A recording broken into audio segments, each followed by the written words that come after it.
There we go. All right. Thank you.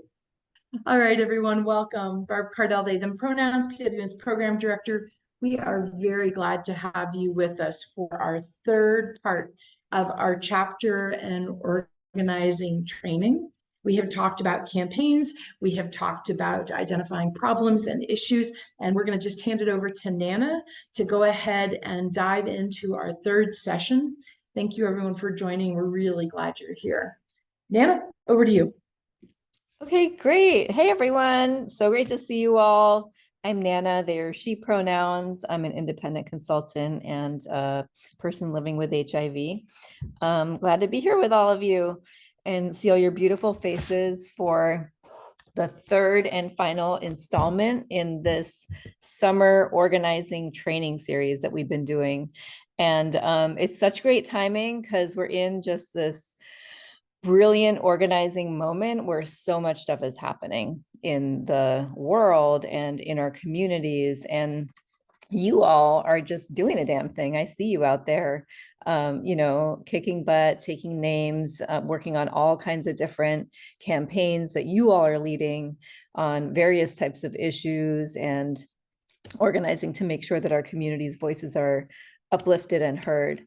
Can I just get a sense from folks here, how many folks here have been to or listen to the recordings of the first two in this series? You could just raise your hands or give a thumbs up or something.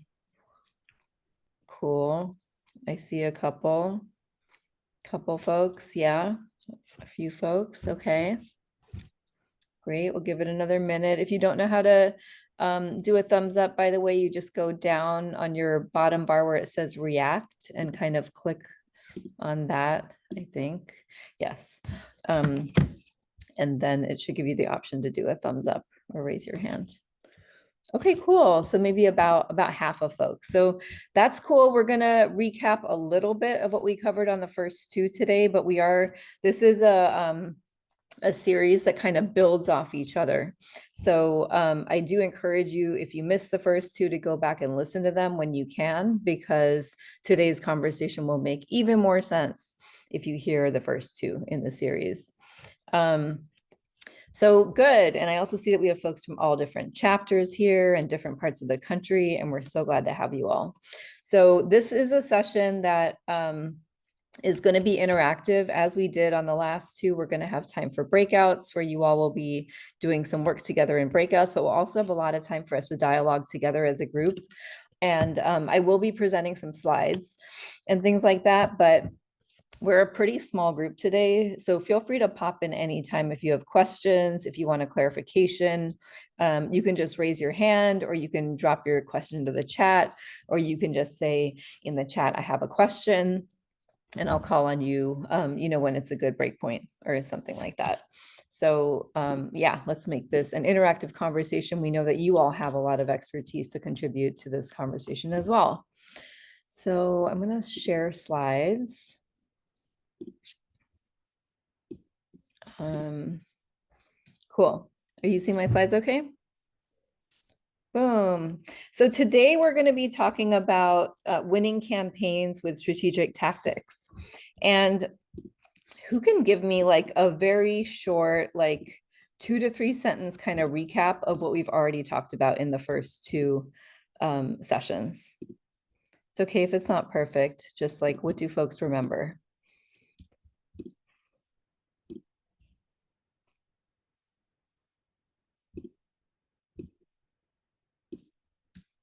Yeah, Susan.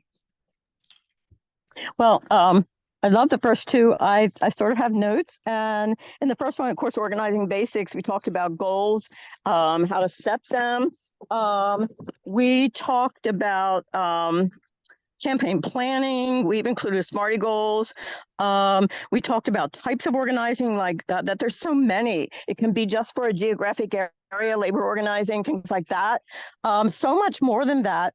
But I was intrigued in the second session, we talked so much about cutting an issue, and that was so interesting to me that we learned so much about that. How the problem's not really an issue.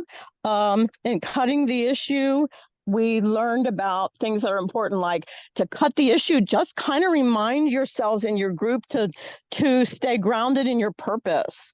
We did that. We had a breakout session with these issues, and each group returned with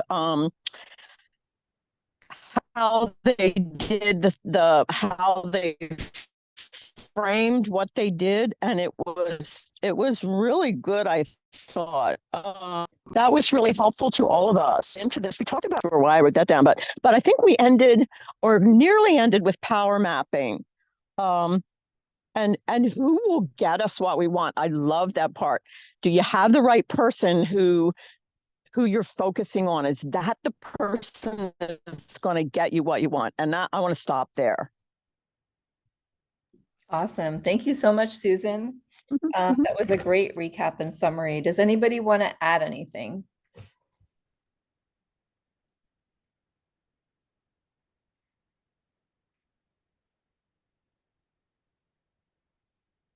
Okay, cool. That's all good because we are going to recap, as I said, a little bit together. I would like to add something. Yeah, go ahead, Melanie. Susan, you did a marvelous job doing the recap for session 1 and session 2. But the cutting the issue, that was expressly for me because I see a problem and that's what I want to attack. But the cutting the issue is in the solution so that you can break it down to winnable cut a piece of the pie. And that was very impactful for me. Awesome. Thanks so much for that, Melanie. And yeah, thank you for that excellent reminder. So the reason that we're doing this series is really because we know you all are doing incredible organizing every single day. And we can also hone our muscles to be more rigorous and disciplined about how we organize, how we choose to prioritize our resources, where we put our energy and focus, and how we're building power for our communities along the way. And making sure that we're really, when we're fighting, it's because we're clear about what victory looks like and what it will mean. It's really easy to see a lot of problems.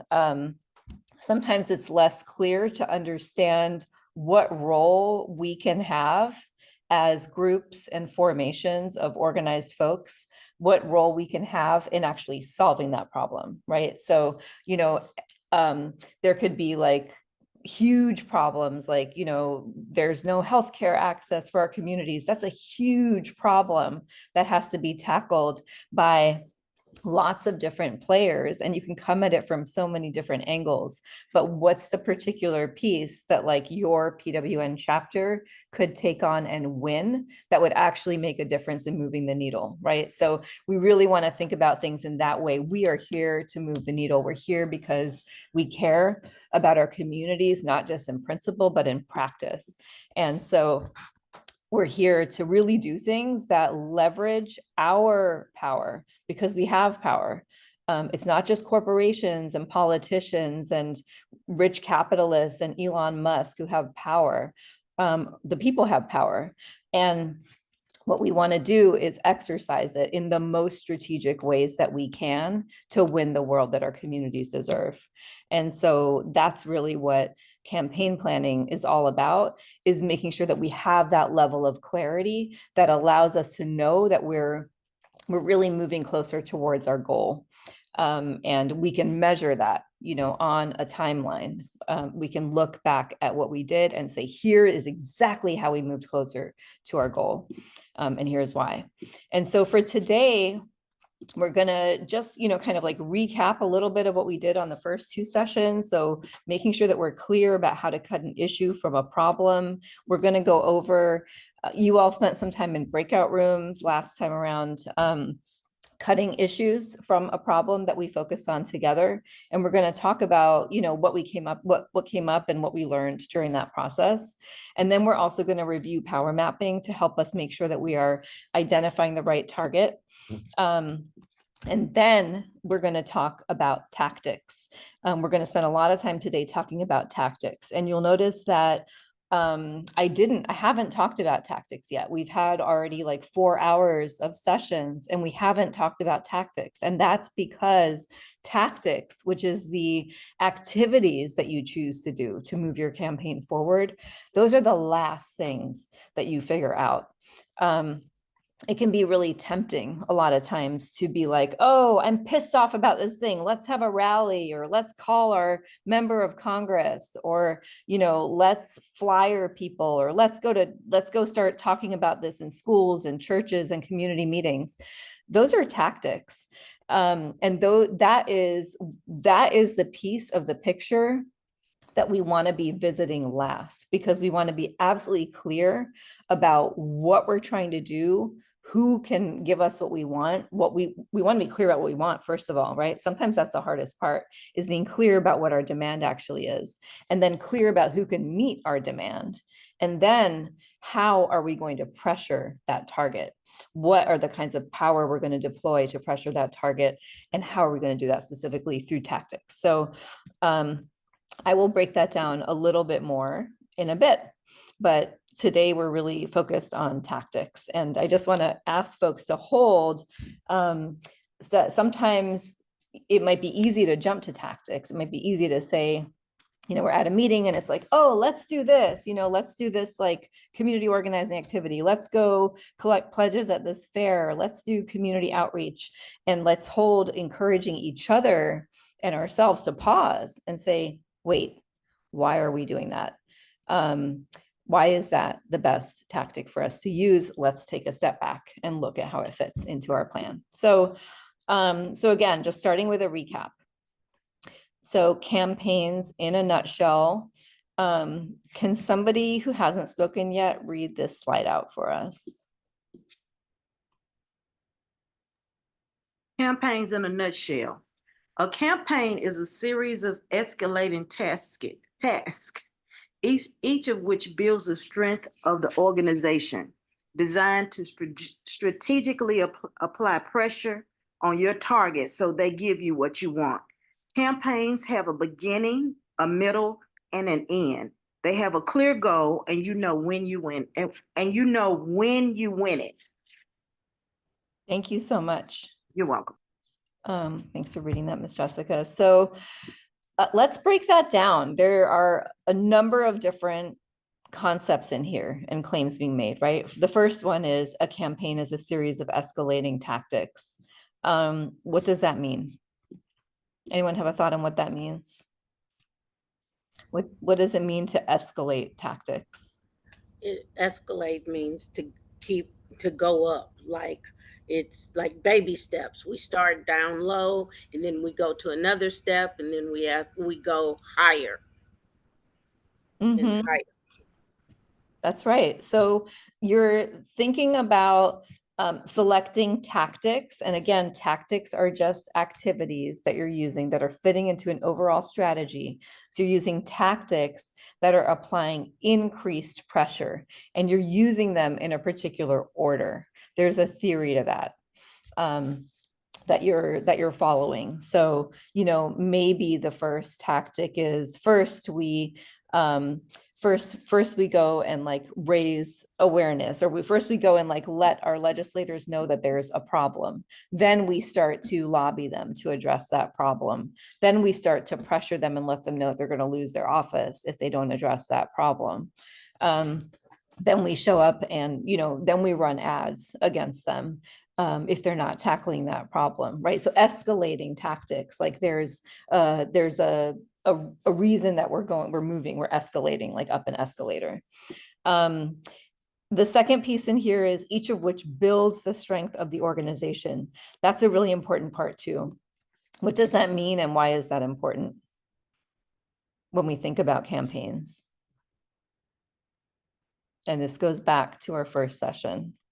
we said, Thank you, Nana, that we look at our values, our vision, and our mission as it relates to the organization, and we build on those values, the mission and the vision. And I like the way you say the beginning, a middle, and the end.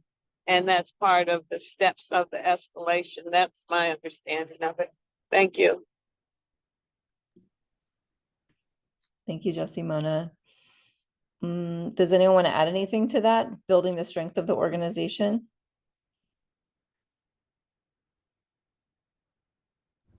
I would say building the strength of the organization is that us building our strength. That would mean identifying where we or our members have some weaknesses, and we try to educate ourselves. If there's something about whatever we're going to do, we need to find out as much as we can about that particular topic.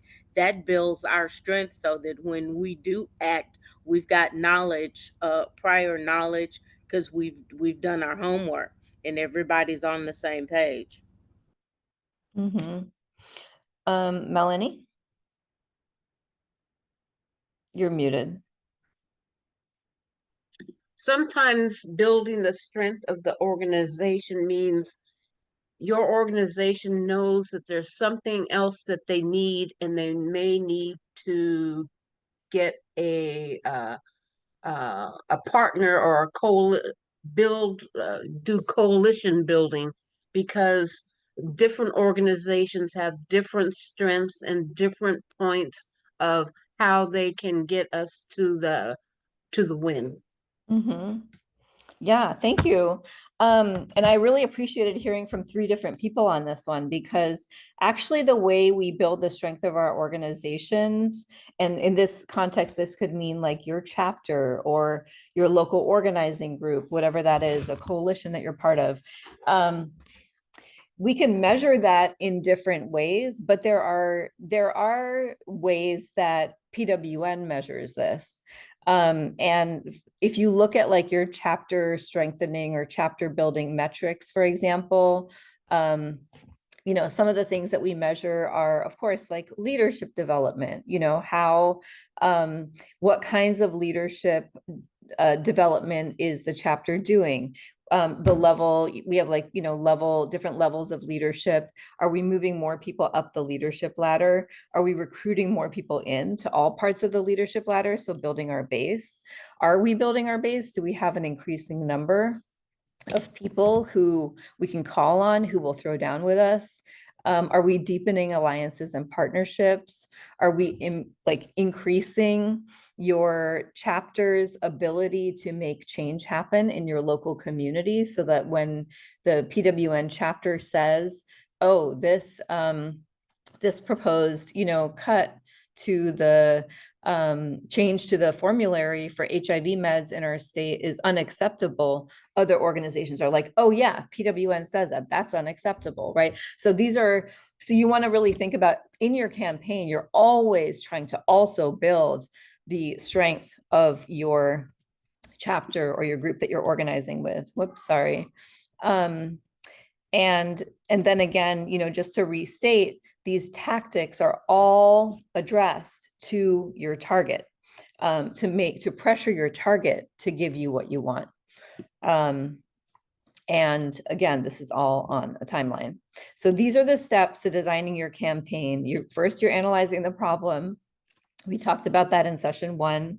Then you're identifying an issue that you are working on, which is the solution, which is, again, if the problem is some big pie, like, you know, healthcare or like incarceration or the housing crisis or whatever, the issue is that piece of the pie that you are well positioned to take on and win on. So that's the issue. That's your piece of the pie. Once you know what that issue is, what your piece of the pie is, you make sure you're really clear about what your demands are. What is it that we want? And who do we want that from? That's your target. And we identify our target by power mapping. And then after we do that is when we get to tactics and figure out what our tactics are. And then we start executing on our tactics, and we assess how we're doing, and we adapt along the way. So these are the steps to designing your campaign. And we've basically talked about the first 4 already. And so we're going to talk a lot about number 5 today. And so another thing I want to just say is, I know that often when we're in groups that are organizing, whether it's in a meeting or friends and comrades that you throw down with, or a chapter meeting, or, you know, just like having ideas with people, a lot of times people might express something like an idea, and sometimes we're just so focused on like wanting everyone to feel heard that that we don't question or critique each other's ideas. And when I say question or critique, I don't mean criticize. I don't mean speak negatively or say, you don't know what you're talking about, you still need to learn, you just got here, you haven't been around long enough. I don't mean anything like that, because this doesn't have anything to do with, you know, experience or longevity or anything like that. What I mean is, for us, organizers and leaders need to be in a constant spirit of critique, including self-critique. We need to be questioning our own assumptions at all times and saying, oh, did I just jump to this idea because we've always done it that way? Oh, I said we should do a lobby day. We always do a lobby day. Well, just because we always do a lobby day, is that getting us the results that we want? You know, so I really want to encourage you all to be willing to question your own assumptions and the assumptions of your comrades in the struggle as a part of our principled struggle to make us all stronger together as organizers. And to do that with kindness and respect, right? Because this is not about people. This is about ideas. This is about, we need to figure out what's going to work to make things better, to solve the problems that we see impacting our communities.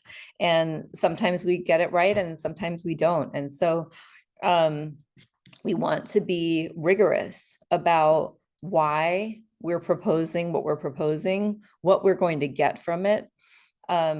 Instead of just like, you know, stacking together a list of activities and being like, I'm done with my plan. You know, here's like 5 things we're going to do, and now we have a plan. So it's really about being rigorous with our thinking and disciplined with ourselves and each other. And so, Susan, I see your question about evaluation, and I will come back to that. Thank you for that question. So yeah, it can be easy to, you know, either fall into groupthink and be like, oh yeah, let's do that. I like that person. I like the way they said it. They sounded really good. They sound really smart. That's a great idea. We should do it.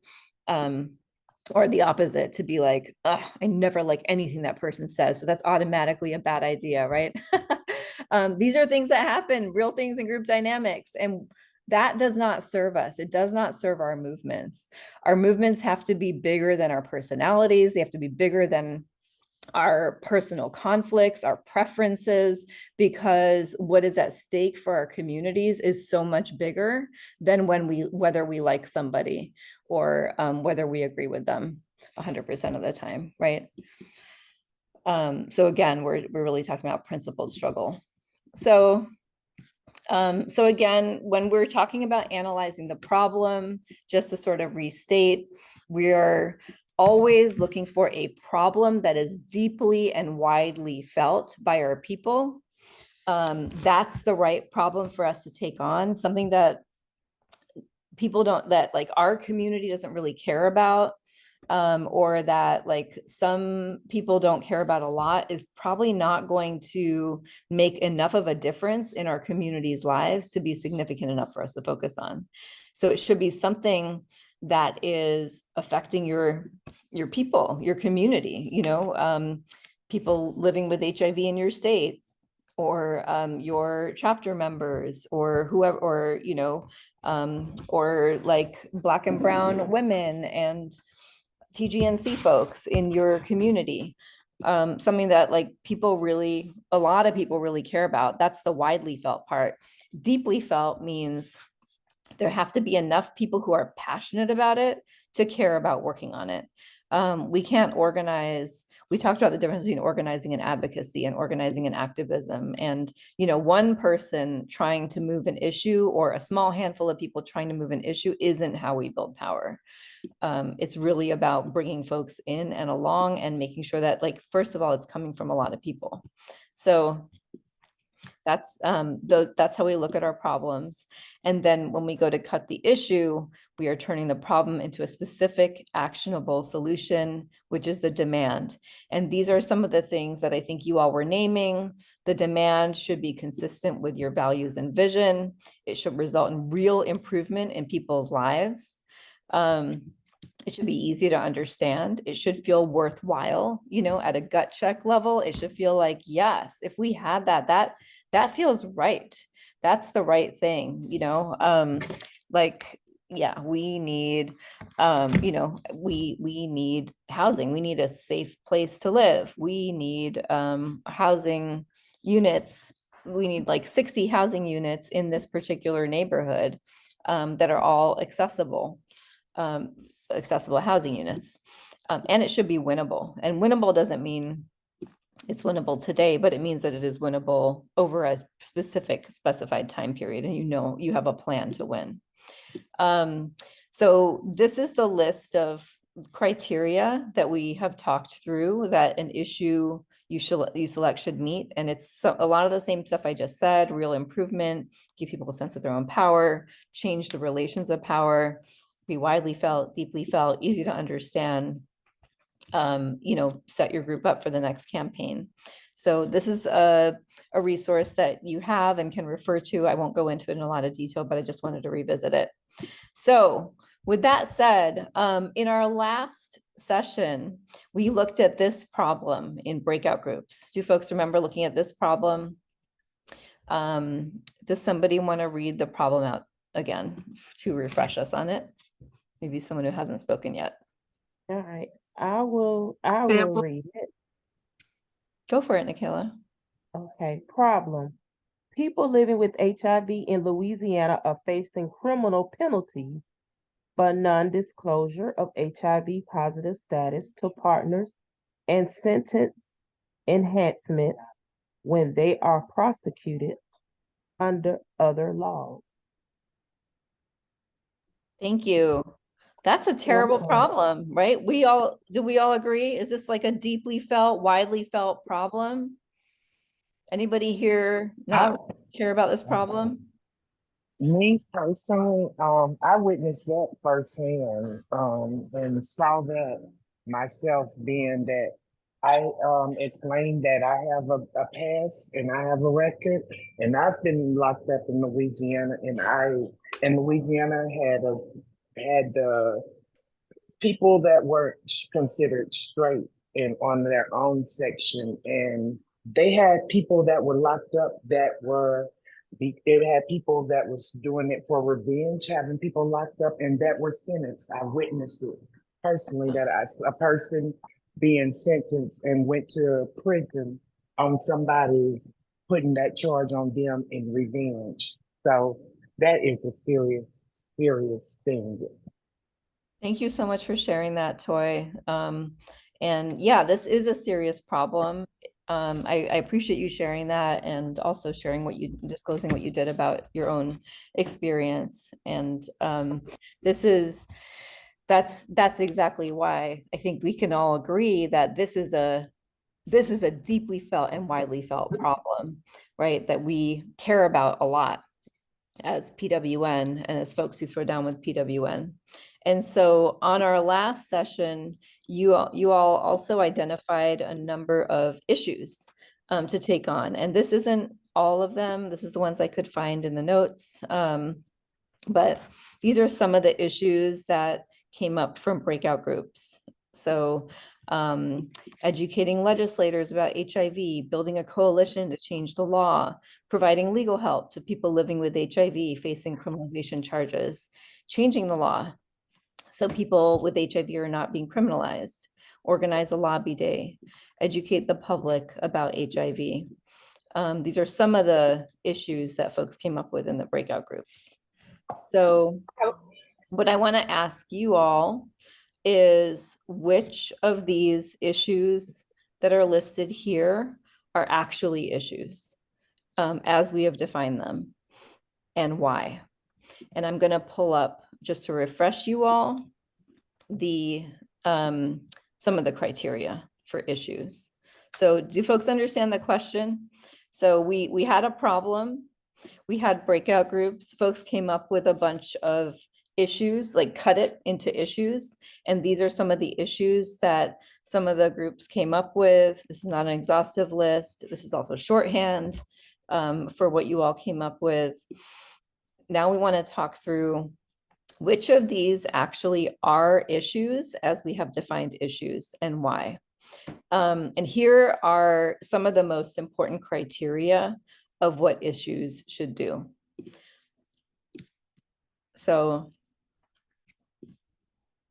as you're taking a look at this, I want folks to tell me if you see something here that is an issue that seems like it matches up with the criteria and what that is, or if you see something that you're like, I don't think that's actually an issue, and here's why. It doesn't have, here's why, because of the criteria.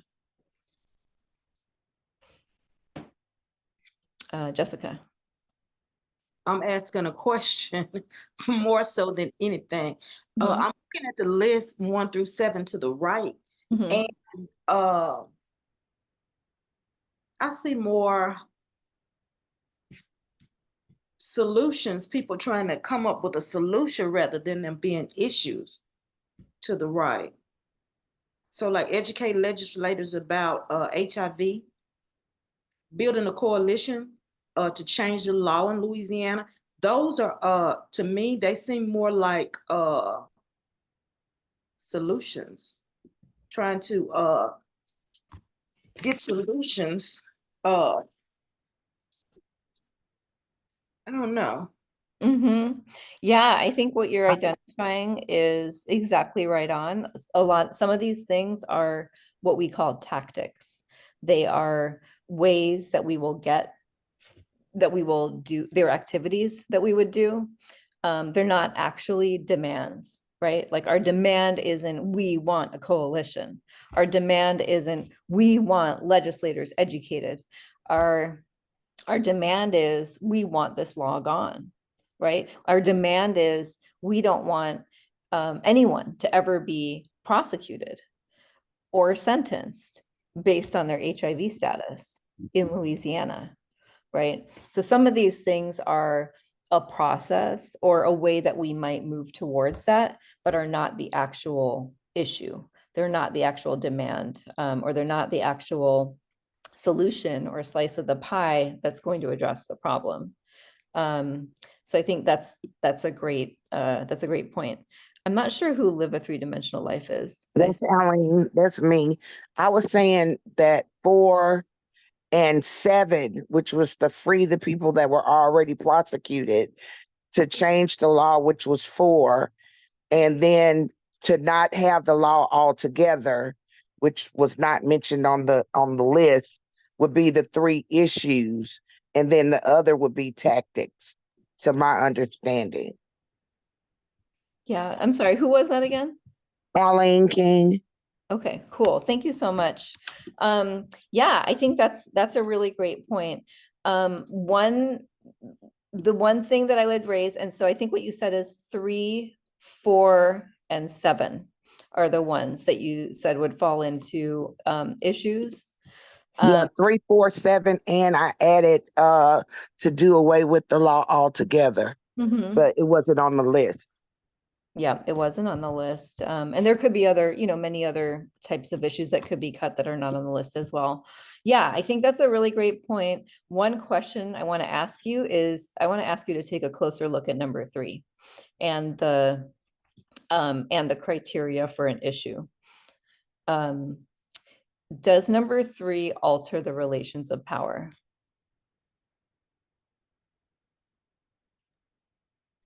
Yes, because the people that are being prosecuted or are being criminalized they have to they would be more empowered with legal assistance, I would think. maybe. I don't know for sure. That's what I would think, that they would be empowered more with legal assistance. So that would be an improvement to the problem at hand. That's what I thought, but I'm not sure about 3. But I know 4 and 7 and to do away with the law. But I was kind of questioning 3. Yeah, thank you. Thank you for that. And I think that's a really great point. Like, of course, if we provided legal help to people living with HIV facing criminalization charges, that's a really important thing to provide. And it could give people a lot of resources and tools and skills to not only fight these legal cases, but also be able to maybe make changes in other parts of their lives as well. However, personally, I would argue that that doesn't actually solve the fundamental problem, which is that our people are being targeted and criminalized and prosecuted. And so from a big picture perspective, it doesn't change the relationship of power in terms of whether people living with HIV are so vulnerable and at risk. It mitigates some of the harm. It's like saying, you know, people are hungry, so we are creating more food banks. Food banks are important, but people shouldn't be hungry in the first place, right? We want to try to solve these problems upstream where we can, and build, you know, longer term resilience and sustainability and power in our communities.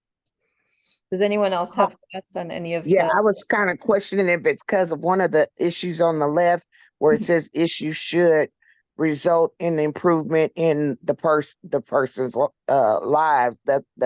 That's why I questioned 3. But like I said, I didn't know for sure. Yeah, that's a great point. And yeah, thanks for talking that through, because I think this is exactly how we can, you know, iron sharpens iron. This is how we think through things together. I'm lost. Okay. Can you make me understand?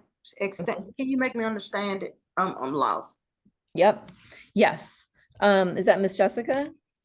Yes. Thank you, Miss Jessica. Is it the question about what I said about number 3? Or more generally? Yeah. Overall, when you first started off, you asked,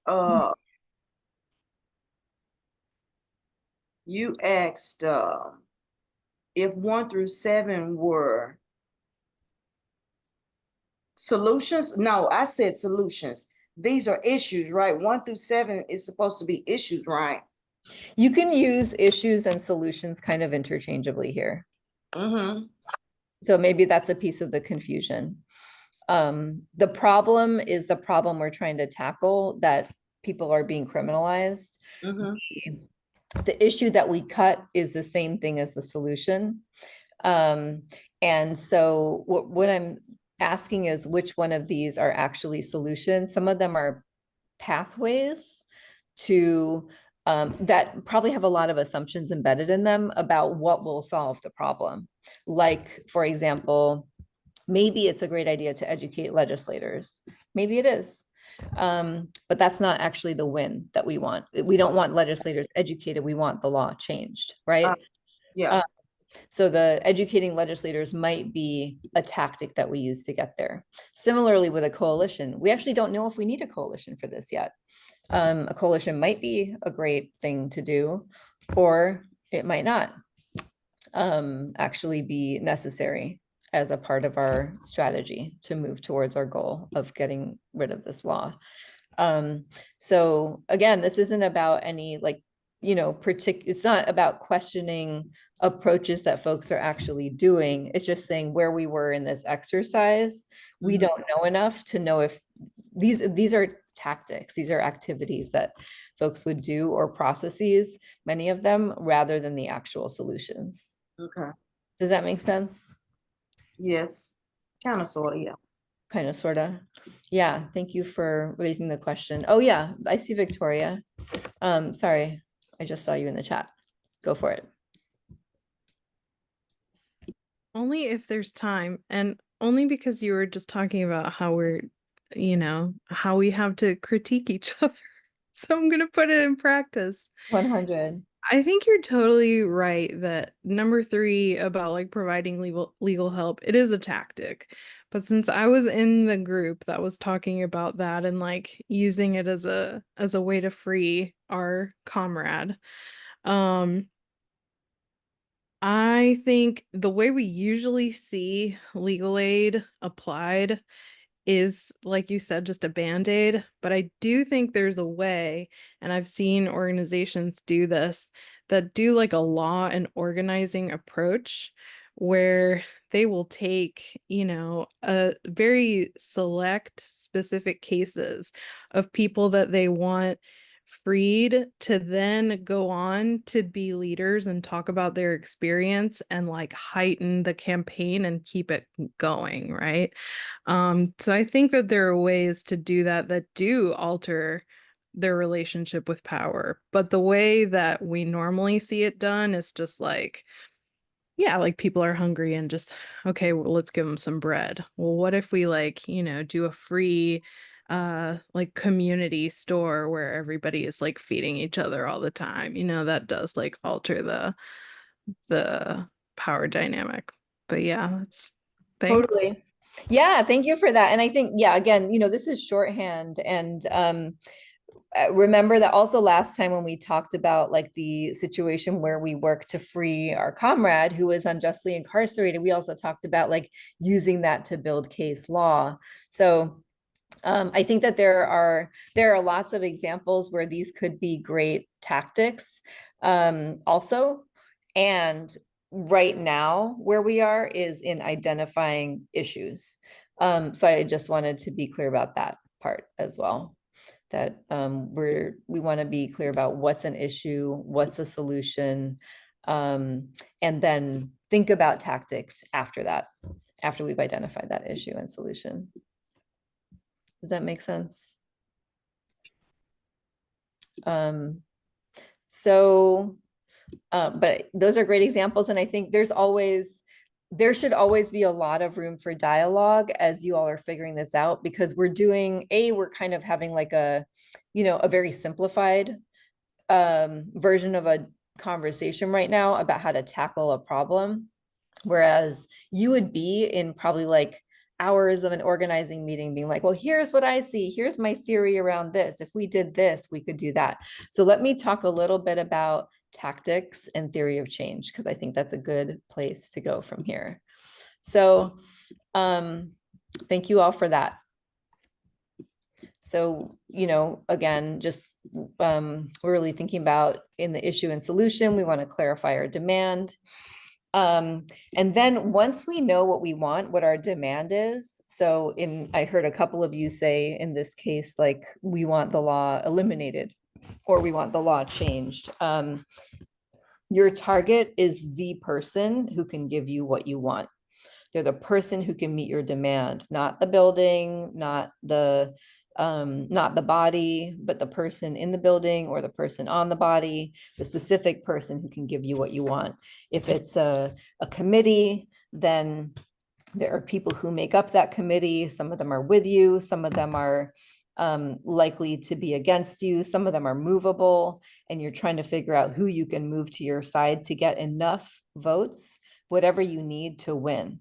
So this is very like, again, cold and calculating. We're not, it's nice if everybody agrees with us. That feels really good when you walk out of a room where you or your comrades gave testimony about something that was deeply personal, and you saw that the legislators were really moved and they came up to you afterwards and said thank you. That feels good, but that's not what it looks like to win. What it looks like to win is when we have the 3 votes to move it out of committee, or the whatever it takes to move your agenda forward so that your proposal can go from, say, like the Senate Judiciary Committee to the full Senate body.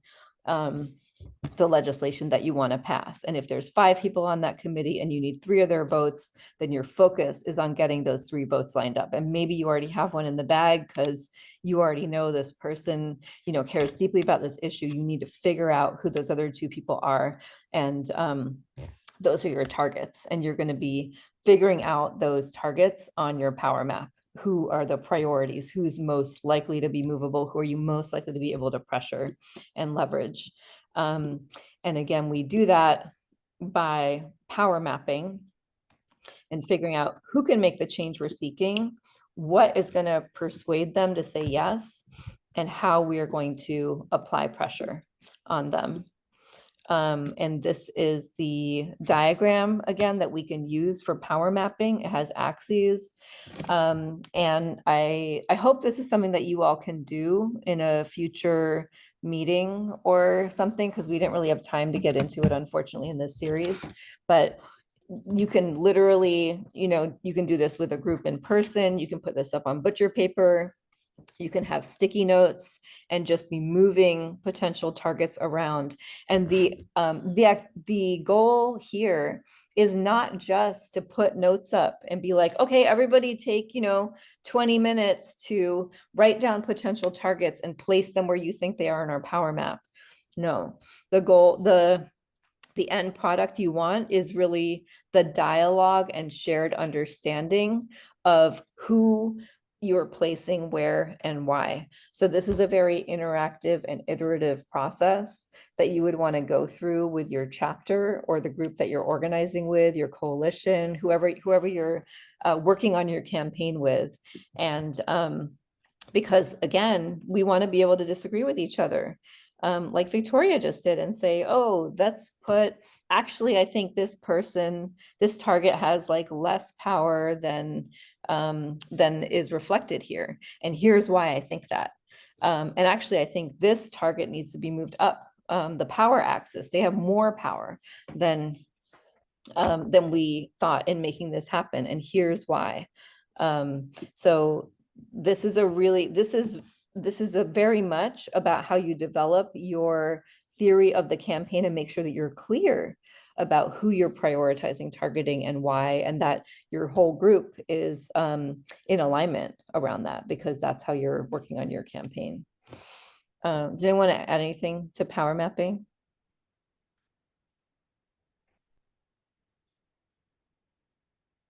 So again, the axis means like there's one that goes up and down, there's one that goes horizontal, so vertical and horizontal.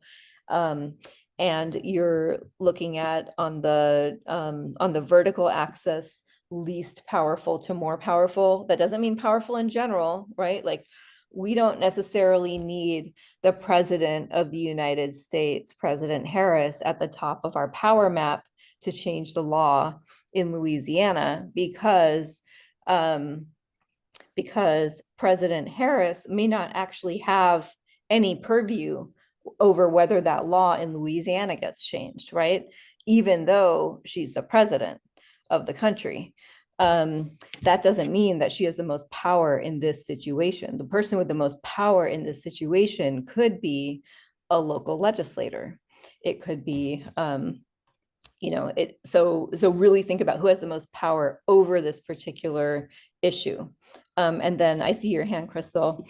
And then the other axis is how strongly do they align, agree or disagree with your stance, right? So that's what we're measuring, so we can figure out if somebody's really powerful and they really disagree with us, how do we bring them closer?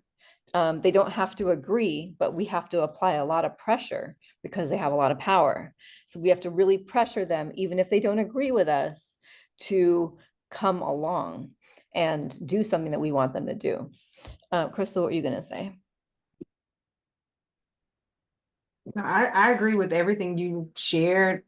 I would also add that when y'all are thinking about like who should we target, definitely thinking about like who is the person that can give us what we want, like being very clear about that.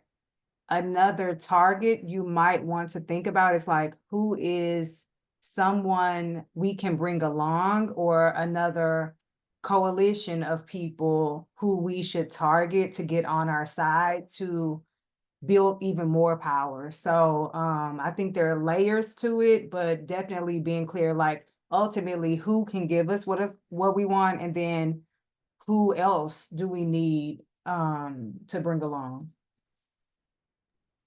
Love that. Thank you. And part of what Crystal is talking about, I think also is secondary targets, which is, you might remember last time we kind of looked at, like, there could be a lot of different people or bodies that influence your target. And sometimes we want to get to those people and bodies because that's going to help us get those targets, help us get to those targets. So that could be like their a faith leader who's really important to them, or a donor who's really important to them, or their kid. Like if you look at Tim Walz and how Hope, Tim Walz's daughter, has been really kind of like moving him on a lot of issues. And, like Tim Walz was like totally pro NRA and had like an A rating from the NRA. And then I think Sandy Hook happened and Hope talked to him, and, and he's always been really embedded with young people as a teacher, and is also the spouse of a teacher. And so, and has moved and now has an F rating from the NRA. And so, when we think about levers of power to pressure targets, it's a lot. Sometimes it's really very much about like, who do they care about? What do they care about? What moves them? What motivates them? And what forms of power can we exercise? And sometimes those are forms of power like economic power or political power, but also sometimes those are forms of power like your neighbor thought this wasn't a good idea. Your mama doesn't agree with what you're doing. And that might matter to your target too.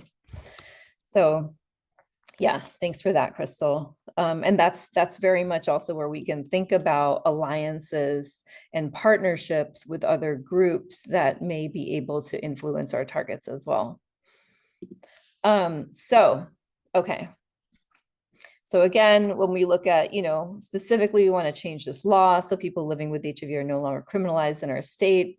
Who specifically can change that law? It's likely to be some legislators, unless you have a very administrative law, like in North Carolina, where they actually had to go through an administrative process to do that with the state. But in most states, this is going to be, some set of like senators or representatives or assembly members that are the ones who can actually make that change for you.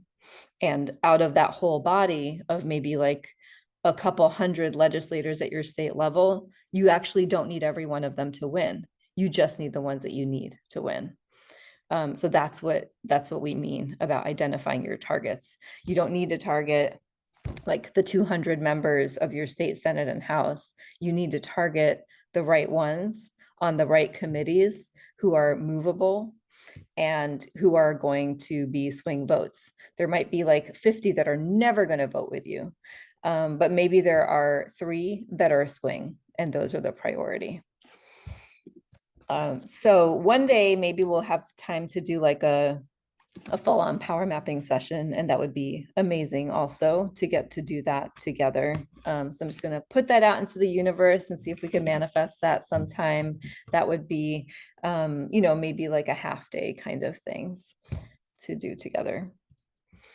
Okay, so now after all that, now we're finally ready to talk about tactics, okay? So like 5 hours into a 6-hour training series is when we're starting to talk about tactics. So I'm emphasizing that again, because so often when we're having meetings or planning sessions, what's the first thing we go to when folks are having ideas? Folks are like ideating and getting excited and are like, let's do a phone bank, let's do a rally, let's have a lobby day, let's write a fact sheet. These are all great ideas, but these are tactics, and we want to back up before we talk about tactics, or be like, okay, great ideas, like let me get them all down, this is a great brainstorm, okay, we're going to get them all out of your head on this piece of paper here. They're not gone, we didn't lose them, but now we're going to put that aside for the next few hours while we figure out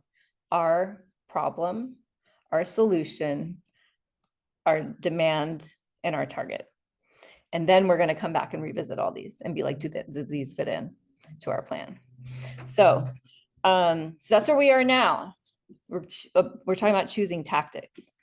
So tactics are very specific actions that we take that mobilize a specific type and amount of power.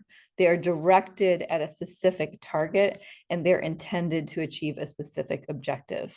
So there aren't tactics that just happen in a vacuum. We don't just like randomly do things. Well, we do. I'm not saying we don't. We do it all the time because we're moved and we're passionate and we're like, I'm pissed off. Let's march to the boardroom. And I've definitely done that multiple times. And it can be very satisfying, but it doesn't mean it's strategic. But it can be really satisfying. It can be really fun, you know, to just like get together with people who are also passionate and like go yell at someone, or stop their meeting or shut down their meeting or whatever. That can be really satisfying, but it doesn't mean that we're any closer to winning our campaign. So you really, because these tactics are about specific forms of power against a specific target, we really have to do the work of analyzing our target before we really start to consider what the right tactics are to use. So your strategy or is basically your overall plan, and your tactics are how you implement it. You don't want to allow your tactics to distract you from your overall strategy. So implementing our tactics can be really all-consuming. You know, it can be a big job to like run a phone bank, or to organize a rally, or to organize a backpack drive, or like these are things that take a lot of love and a lot of labor. To hold a community event or community meeting, these are really, really, you know, like labor intensive things. And it's important to remember that they are tactics. They are not the strategy. So again, we want to be clear about what we're doing, when we're doing it, why we're doing it, what we expect to get from it, and how we escalate from there. Like what comes next? What's the reason? What did we expect to gain from this? And what's the next natural step of how we apply more pressure on the same target, right? Not a different target. We don't want to do a rally over here that is targeting somebody totally different than our phone bank is targeting, or than our like boycott is targeting. We really want to be, these need to be linked together. And I'm going to drop you all a link when we go into breakouts of an amazing website to check out that has a lot of great examples of tactics. I might like do a little screen share of it as well, just to show you what it looks like before we break out. So you really don't want to plan any tactical activities before you know that it actually serves your larger game plan. So again, we said this already, but your campaign is your escalating tactics. That's what your campaign is. Your campaign is how you're going to execute a series of tactics that are all aimed at one target to get your demand that you want. So, and your tactics are connected, and they are carefully chosen to ratchet up your power over time. And what I mean, when I say ratchet up your power, I mean that, remember that like with your tactics, you're also building your group and building your organization. So you expect to have more people power along the way. As you go from one tactic to the next, you expect to have more people power, more skills, more knowledge, more relationships, more leverage. So you expect to be able to go to the next level with your tactics. I'm going to skip this actually for time. So these are just a couple of examples. If your target is a city councilor, what's the underlying form of power against a city councilor? This was supposed to be an animation, but I guess it wasn't. So does anyone want to read the answer?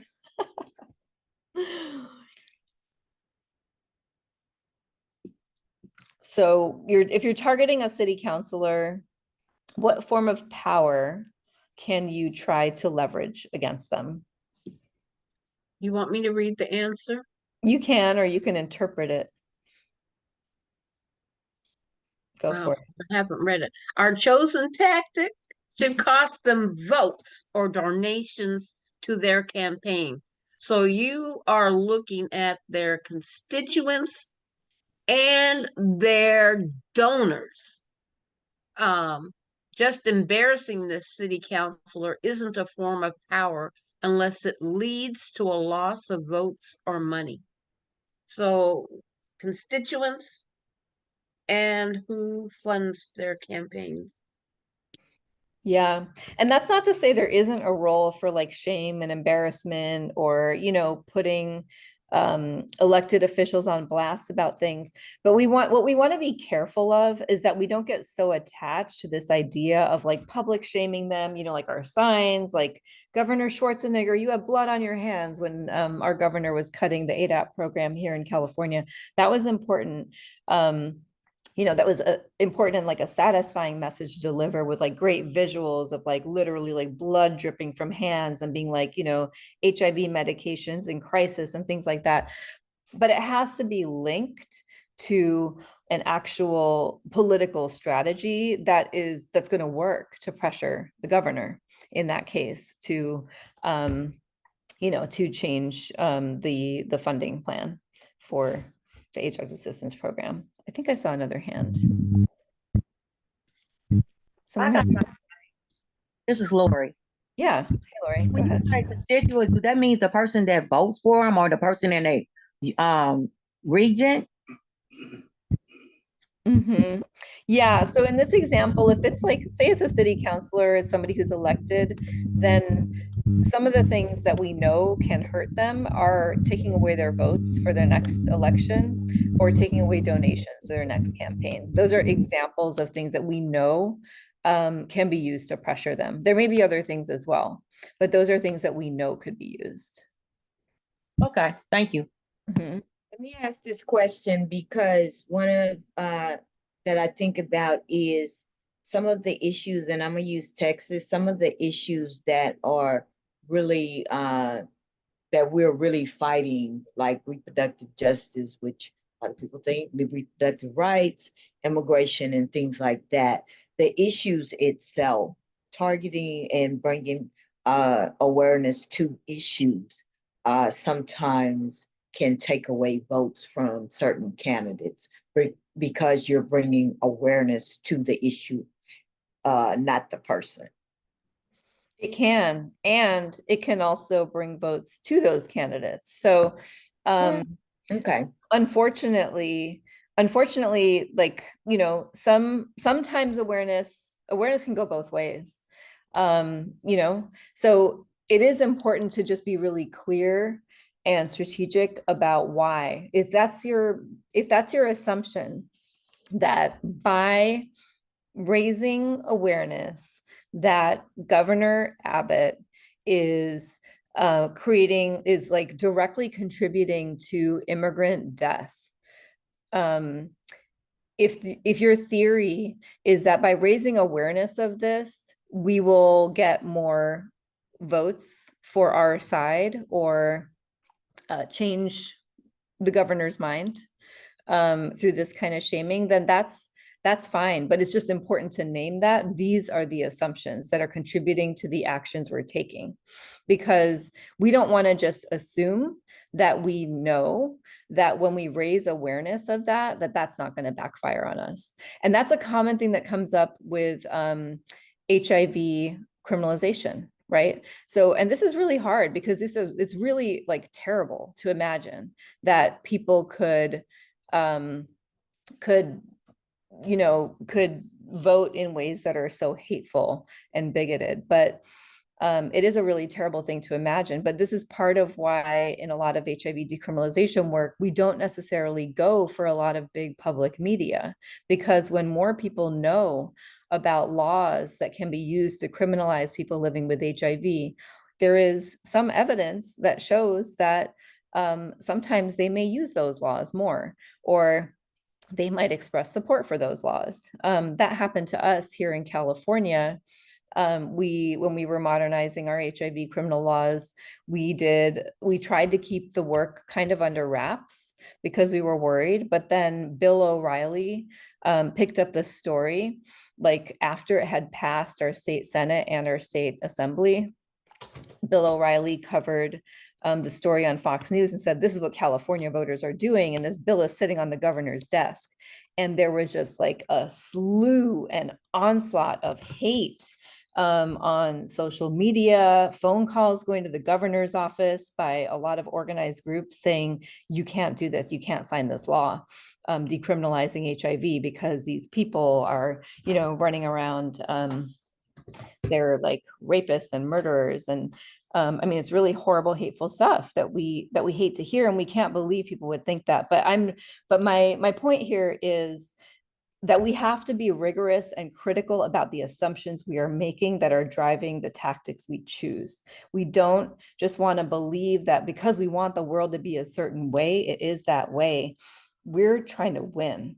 And if that means we win decriminalizing HIV by not a lot of people knowing that we did that, we have to really think about like, what's the cost benefit there? Like maybe a lot of people don't know that we did that. We didn't raise awareness. Maybe we didn't get to destigmatize at the levels that we would have liked to. But the flip side is 95% of the people who were being picked up and prosecuted under HIV laws in California were being picked up under sex work statutes. And most of them were Black and brown women. And we actually have no idea how many of them were TGNC folks because our state doesn't collect that data. So, but we know that this was being, that there was a lot of racial injustice and discrimination in how these laws are being applied. So we know that it was a win for our communities. So we just have to be cautious and explicit about the assumptions that are driving the tactics we're choosing, and whether they are the best use of our resources and whether they actually are the best use, the best strategy for us.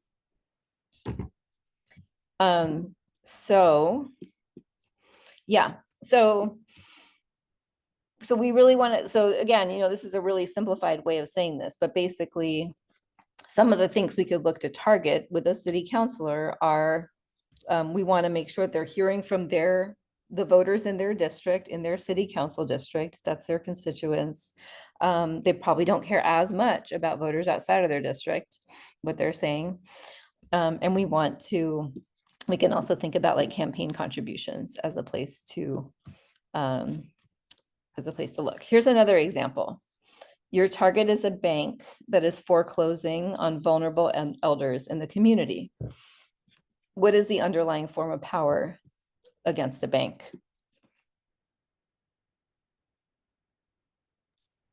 What are some levers that we could pull on with a bank?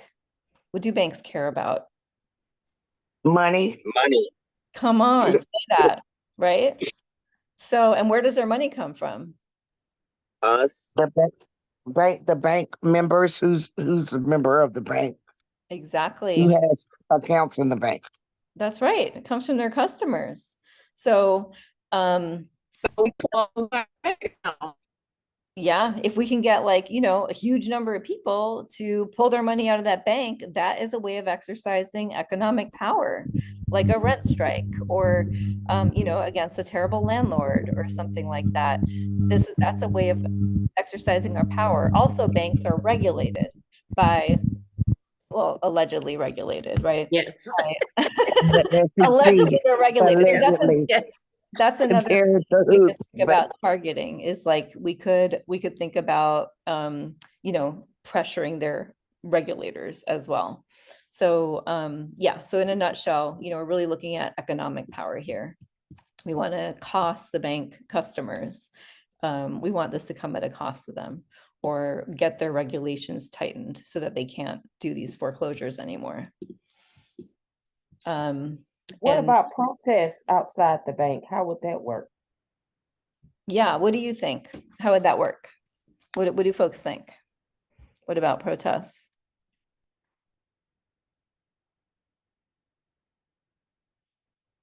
Well, let me, oh, go ahead, Wanda. It depend on how many protesters, what their signs are saying, who they're targeting with their messaging. So yeah, it could be effective and it could not be effective. And what I would ask you, and I'm sorry, who said that? What about protests outside the bank? I did, Oh, Nikayla. Nikayla. Okay, so what I would ask you if we were trying to do this, build a campaign together, Nikayla, is I would ask you to talk to me about how these protests are going to either cost this bank customers.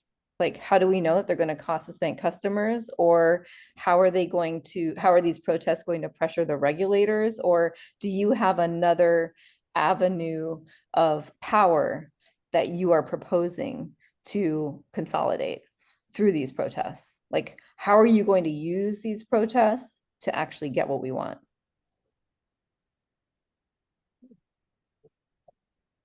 And I'm not asking you to answer that right now, but I'm saying this is the dialogue that we would be in if we were planning a campaign around this together. Miss Katrina, I think I see your hand up. Okay, I'm responding to the last person about protesting the bank. I don't think that would be a viable tactic because they will probably call the police on you immediately. Well, that's a possibility or not. Also, sometimes it can be helpful to have the cops called on us, right? That can also be a tactical decision, is like, there's the visual. I mean, think about the lunch counter protests, for example, right? That was, I mean, there were a lot of horrible things that happened to people, being beaten, having the cops called on them, being, you know, pulled away, and it happened on public TV. And that was a reckoning moment, right? In society as well. So this, Shannon, I see your hand as well. Hi, good to see you. Having learned the hard way, I think protests can often be a really high point or at least a middle point. And you like after a protest, you don't really have a lot of leverage often. You know, in a rapid response situation, that might be okay. But that, for me personally, having messed around and found out, that is not where I'm going to start. In fact, I might, if there's time, I might start with some letters to the editor. I might flyer around the bank to let certain people know, like, hey, did you know this is going on? And we have the option to pull our money out. But as far as like street protests go, because of the risk involved for folks on different levels and the planning, and it can backfire. And what do you do after, if a protest doesn't work, where do you go from there? So thank you for that. Yeah, I think, you know, protests definitely are a tactic, and it's also like a broad category. There are so many different kinds of protests we can do. So I think it's important to just consider, how does that fit into our theory of what's actually going to move the needle, and where does that go in like our escalation, right? Sometimes a protest can be can be great as like an addition. Sometimes a protest, sometimes you use a protest because like maybe it's a good way to bring people in at a low level of ask. Sometimes you might use a protest because you're like, we actually need more, we need more visibility around something else that we're trying to move. So we just want to be really thoughtful in any situation about not just jumping to tactics that we like or jumping to tactics that we're familiar with, but really interrogating why and how they're going to move the needle. So yeah. So basically you want to use tactics to keep moving your strategy forward. And these are just a few examples of tactics. There are literally hundreds of types of tactics. These are a few examples of tactics that might be exercising certain types of power. They could also exercise different kinds of power, but like a blockade, for example, where you know, here in the Bay Area, we recently shut down a Chevron shareholders meeting because of Chevron's role in the genocide in Palestine. And so so there was like a literal blockade of the shareholders getting into the meeting space that was, you know, intended to force a stoppage on some votes that they were taking that day. It was in that, so some blockades can be actually like a stoppage and some can be more symbolic. I also was part of a there was a blockade that happened recently here that was much more a symbolic blockade, where outside a conference that was being organized by Google, who provides a lot of services along with Amazon to the Israeli government that allows them to target Palestinian civilians using like warfare. There was basically a blockade where people chained themselves together so that the conference attendees couldn't get in. And there was like an alternate stage setup where this was a conference that was designed to introduce their new AI platforms. There are 4 different AI platforms that are being used as part of the genocide. So the entrance to the conference was shut down. There was an alternate stage set up where speakers were talking about introducing and unveiling these tools of genocide. So that was more like a symbolic type of blockade that was used, where actually they were able to reroute the conference participants through another entrance. It kind of like, you know, jammed up their conference a little bit, but it didn't disrupt it significantly. But it got a lot of media attention. And the story in the media was very much about like Project Lavender and these other types of tools that are being used in the genocide that haven't been getting a lot of attention. So it was an attempt to intervene in that. So, you know, tactics can be used in different types of ways as well. Boycotts, street actions, rally, march, protest are often symbolic. A rent strike can be economic. I'm gonna keep moving for time. So when you're thinking about which tactics to choose, you definitely want to think about tactics that are supporting your overall strategy. If your overall strategy is, you know, we want to consolidate like economic power on this target, where there's a bad landlord that is, you know, the buildings are not up to code. They're providing housing to a lot of people living with HIV in this area, but they're just basically a slumlord. But what they care about is money. They're getting money from like, you know, subsidized housing, and they're getting rent, and they have a contract with the city. So our leverage point is economic with them to get them to change their behavior. So how are we going to do that? You want to be able to think about, for any tactic you're choosing, how does this tactic give you leverage over your target? And how can we build on this tactic when we're implementing our overall strategy?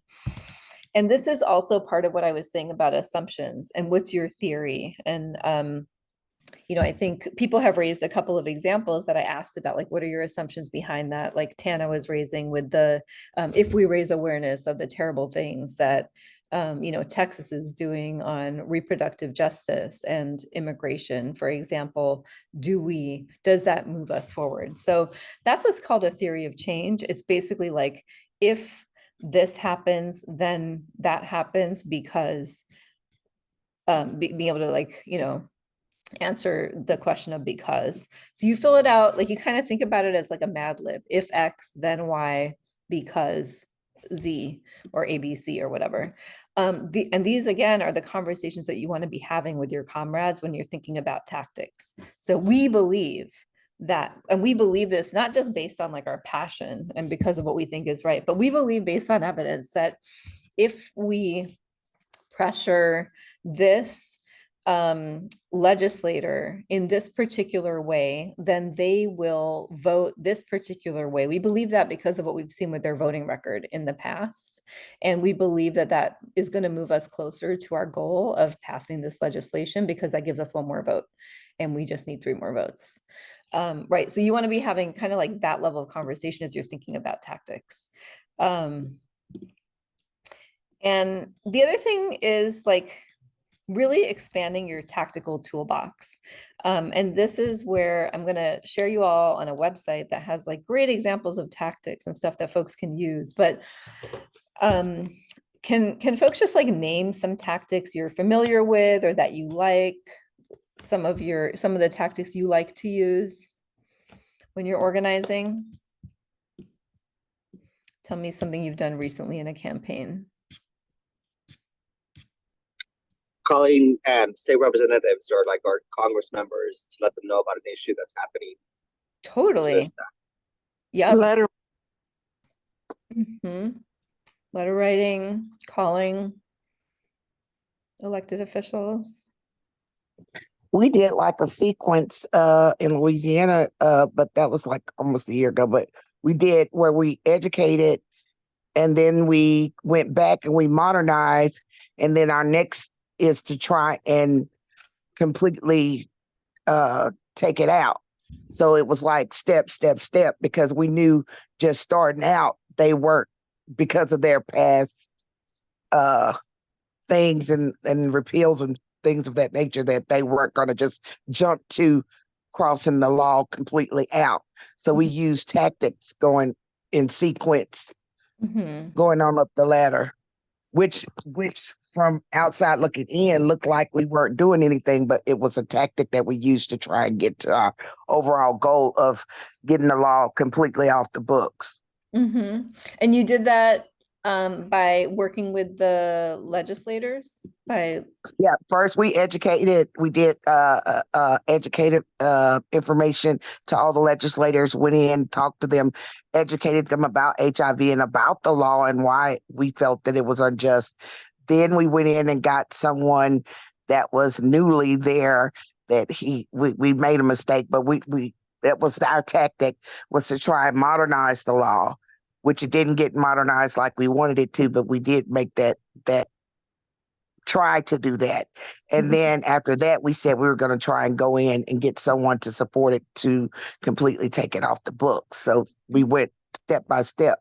Now, when we did our second tactic, just building on the other one, some of the people that we thought were educated weren't. So, I mean, like I said, it just was sequence. And we're still working on it. Yeah, that's awesome. Thank you for sharing that.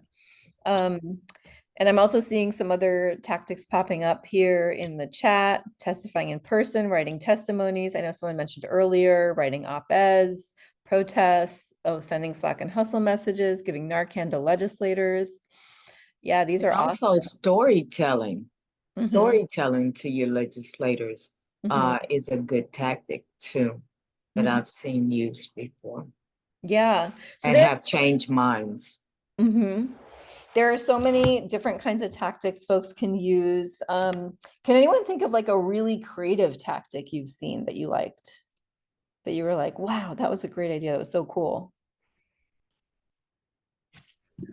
In Texas, one legislative session, there was a group, I can't remember what they were, but whatever they were trying to get, people were dying, and it was young people. And so when they went to the Capitol, they released rose petals in the rotunda that represented the life of the people that were lost. And it was awesome just to see all those rose petals on the floor of the Capitol. Mhm.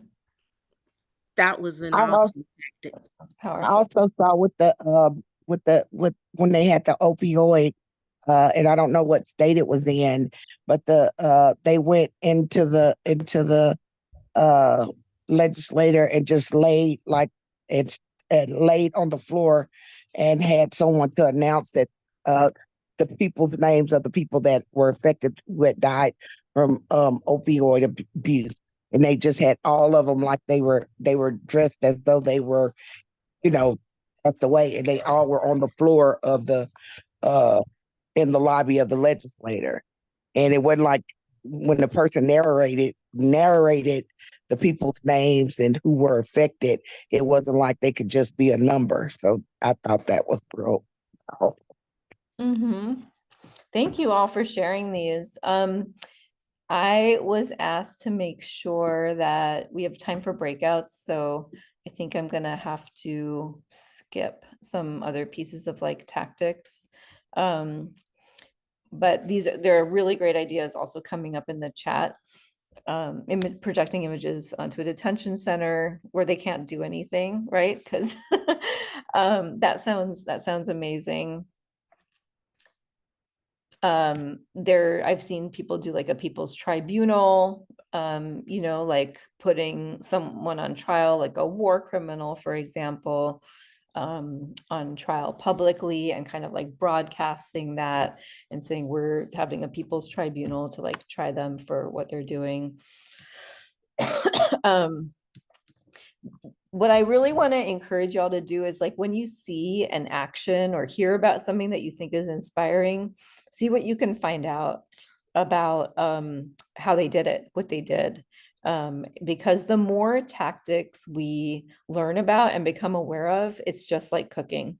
Like, I don't know about you, but I kind of get into a rut sometimes with like what I make. Like the same ingredients around, or I could easily make like a spaghetti sauce. I could easily make a curry or whatever. But like when I watch a cooking show, I'll get like inspired to try something different, right? So we really want to be inspired to think more creatively about tactics we use also. Like interviewing, the empty chair was awesome. Barb, do you want to talk about what y'all did and why? Yeah, this was when we were talking when the repeal for the ACA was up, and we wanted to talk to our senator. And we had tried numerous places, both at AIDS Watch as well as back in district when he was back in the state, and he just wouldn't meet with us. And we had questions about why he felt that that was something that was going to serve the people of Colorado. And so we finally just put a name tag. We had a town hall. We invited him, talked to his staffers, really actually made an honest effort to try and get him to come, put his name on the chair so it was saved for him. And then when he didn't show up, we just decided that we were tired of giving him an opportunity to come and talk to us that he wasn't taking. And so we just asked the list of questions that we had developed of the empty chair and just held the microphone on the chair and highlighted that his silence was basically telling us what he thought of us and our voices. We actually sent it to the news station, and they did play a little clip of the silence of the chairs. It was awesome. It was really, creative and funny and also poignant, and really got the message across that like, these legislators that are making literal decisions, life and death decisions for us, won't even bother to have the decency of like respect to meet with their constituents. And they live streamed it, this whole thing with like Barb holding the mic and like I think MJ was there, and just like holding this mic up to an empty chair. So okay, I think I do have to shift because we need to have time for breakouts, but these are just some other examples. This is one other example of like creative tactics that I wanted to share with y'all. This is like a hoax or parody tactic that actually worked, you know, really well to kind of like change the story about the George W. Bush campaign back in 2004. You know, I think GW had made some kind of comment about how he was really, you know, for the rich people, basically. And so they started this group called Billionaires for Bush. And these were guys who would just like dress up in suits and look very kind of like official and presentable and appear outside events and be like, we're here, we're billionaires for Bush. And they had all this messaging and they would do press conferences and they were like, there are so many more jobs we could be cutting right now. We should be cutting them. So they really use this tactic of like parody, like, and satire to make a point about a lot of the policies that were being implemented by that Bush administration in the 2004 election cycle.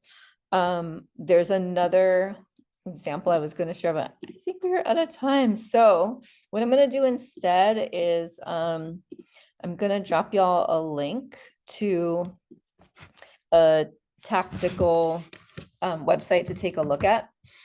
And I think we're going to break y'all into rooms to have some discussion about tactics. And the questions you're going to be looking at in your breakouts are to think about, you know, if we're working on this campaign where, say, we have identified this particular legislator who's a target to help decriminalize HIV, we want you all to think in your breakout groups about what kinds of tactics could you use to pressure that legislator, and come up with at least 2 that would fall into this escalating framework of escalating tactics that you would use to pressure that legislator. And the link is actually here on this slide, but I will also copy it for you into the chat.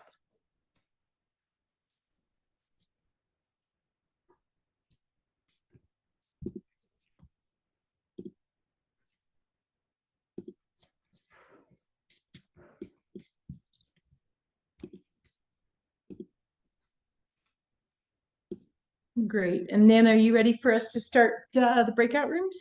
Yes, let me just drop this link really quick. Great. We'll make sure that everybody has it in their rooms as well. So we have 5 folks that are going to facilitate to support breakout rooms, and the states are in the chat. And Alex is going to go ahead and open the breakout rooms, and you just can go ahead and join. And if you are not sure about how to join, just go ahead and stay in the main room and we will be.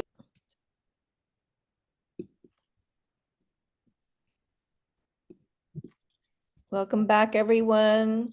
Give it a minute for everyone to rejoin. More specifically, 27 seconds.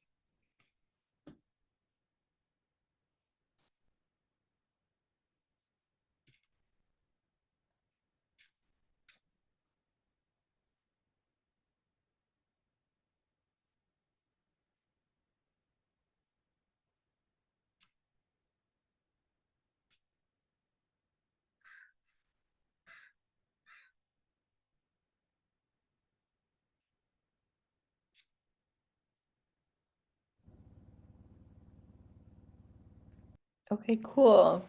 So welcome back, everyone. We aren't going to have time to hear back from every one of the breakouts, but what I'd love to just hear is more like reflections on how that was. How was it to try to come up with these escalating tactics? Were there questions coming up or any sticking points? Anything like that that folks want to share? I want to say in my group, this is Michaela. I want to say my group, we did excellent. We came up with some good points, some good tactics. Excellent. Awesome. What do you think contributed to making your tactics excellent?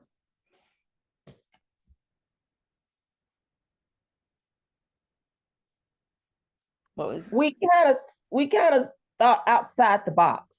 Mm-hmm. Cool. That's fun. Awesome. Anyone else? How was it? Any questions that came up? Anything that was challenging or sticky?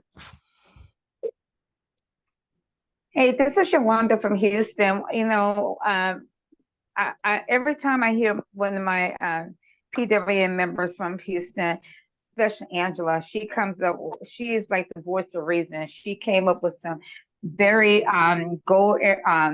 she came up with some bold ideas on how we can get the message across to the state senator and all. And she also, one of the things I love what Angela does is that she cautions us on things that she may have learned through you, Nana, about, you know, making sure that we are promoting awareness that is not going to cause any type of controversy. So that's one of the things that I really loved when I hear my PWM members speak. Mm-hmm.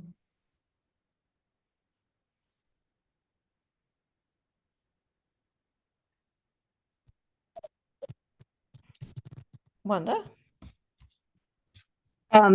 We were in Victoria's group, and I think that once we took a deep breath and started putting our brains together, we came up with a very solid plan of action to educate, to get a feel for what the senator's knowledge was, and get them to understand where we were coming from, why we were coming from there, and why it was important. But I think that our group came up with a solid working point. Awesome. Thank you. And let me ask this to anybody, and I think we can maybe only take one response on this, but how did your group consider power when you thought about the tactics you were choosing and selecting? How did you think about power? With Victoria's group, this is Eileen. When we first started and read the scenario with Senator X, he was already a swing, so he could swing to not do what we wanted or swing to do what we wanted. So when we mapped out, we at first we started out the bulk of it was to research who's his constituents, who's in this area, how they think, how Senator X thinks before we even got, because a lot of times, like you said, we would say we want Senator X to do what we want him to do, so we're going to go and do this, this, and that. But we really mapped out tactics from research to education and all from before we even got really started. And most of the time, I know in most of the campaigns I've been in, we don't do that. We don't really ask those type of questions. We just go for the for the jugular. But it was really interesting to go in depth on how to research and what research questions and who we were going to target and how we were going to target him to get what we wanted. Yep. Cool. So before we close out, I do just want to quickly show you this website because it's a great resource for you in your own organizing. Can folks see this screen share I'm showing right now? Yeah. Okay, so this is a website. This is actually, it's a book. It's also a card deck. Some of you might have it. I feel like Shannon might have this. It's called Beautiful Trouble, and it's like a toolbox on basically like training. A lot of it is around direct action and kind of like strategy to strategy with a lot of like creative, very artistic tactics. So this toolbox, this is just a great website to poke around in. There's a lot of good reading here. There's stories of different kinds of campaigns. It's global. So there's examples from all over the world, examples of stories. You can see like, these are stories from, you can choose kind of like what part of the world you want to read stories from. You can also look at tactics and find stories that are connected to these tactics. So like a citizen's arrest tactic. So here's an example of something you could look at. This is just like a little overview of what is a citizen's arrest. What does it look like? There's a whole section here on potential risks. There's some stories here of how this tactic has been used, some examples to give you. And then if you look kind of towards the bottom, it gives you links to more stories that are using the same type of tactics. You can read about how it's used in different scenarios.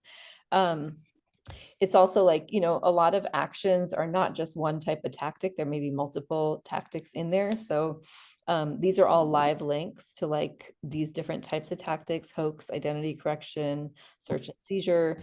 The principles that it's linked to, these are all, again, hyperlinked. You can read about these, like escalate strategically. This is a principle in organizing. So you can live, click on these and read more about them.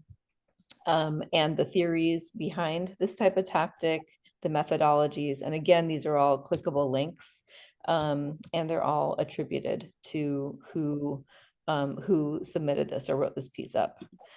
So I just really recommend, bookmarking this website, Beautiful Trouble.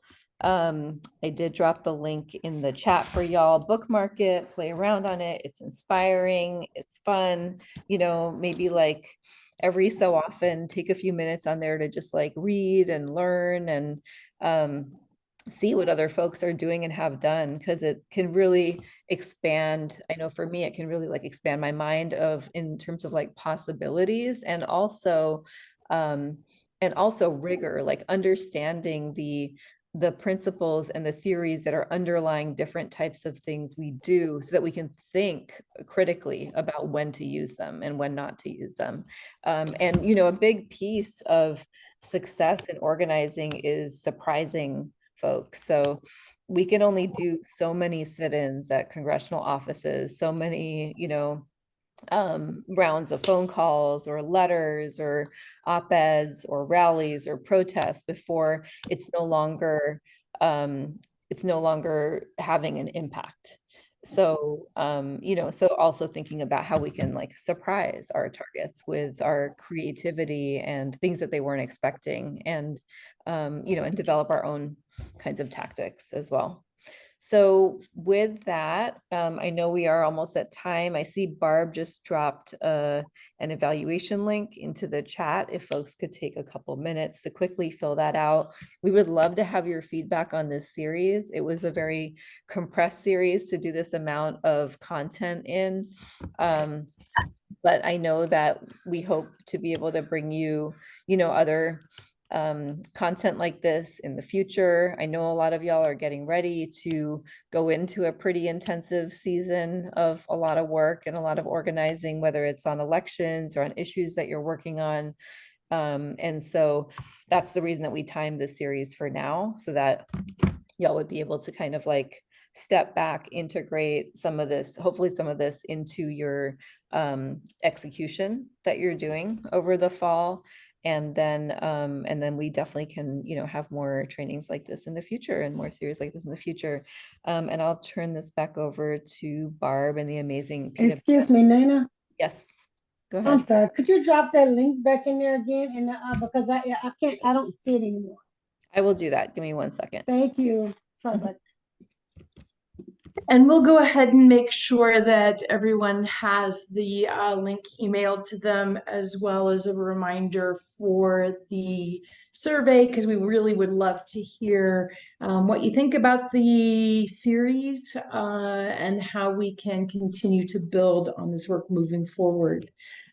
With that, I'm going to go ahead and just draw us to a close. Thank you, Nana, for sharing your incredible organizing strategies and stories. And I love, because I'm just a little strange, I love the ones where it was like, that was a lesson because that didn't work out. You know, those are sometimes the ones where we really use them to learn how to do better. So thank you everyone for joining us. This was a great turnout. I really want to thank the PWN staff for helping to hold down the break. I wish we had a chance to hear a little bit more, but maybe perhaps we can talk on some of our calls about what we came up with in our tactic breakout sessions, because I'm sure they were all wonderful. And as we have heard, some of them were very creative. So that goes ahead and concludes our 3-part series, our 6-hour training session for organizing versus advocacy, how to plan a campaign, and then tonight's tactics. We will go ahead and share the slide deck with everyone as well as the recordings. And please, please go back and listen a couple of times, because these are real strategies that strengthen the work that we do and that also keep us from making missteps and both wasting resources, including our time and our energy and our passion. But I just want to thank Nana once again and everyone who is on this call for your passion. We know that we show up and we change the world one tactic at a time as we go ahead and identify the problems and cut the issues. So that is just once again with deep gratitude for Nana, for Crystal, for Sam, for Antoinette, for Tati, just for everyone who's helped us to hold this space. Thank you all so much. Alex, for managing the technology. Victoria, thank you as well. We want to go ahead and thank our members, because you are the ones that help us do the work. And with that, we're going to go ahead and close. So thank you, everyone. Nana put her phone number. Thank you all. Good to see you now. Bye, everybody. Y'all have a good Well, night. thank you And we all will so much. I know Yeah. y'all are gonna be kicking some ass, as you always do. So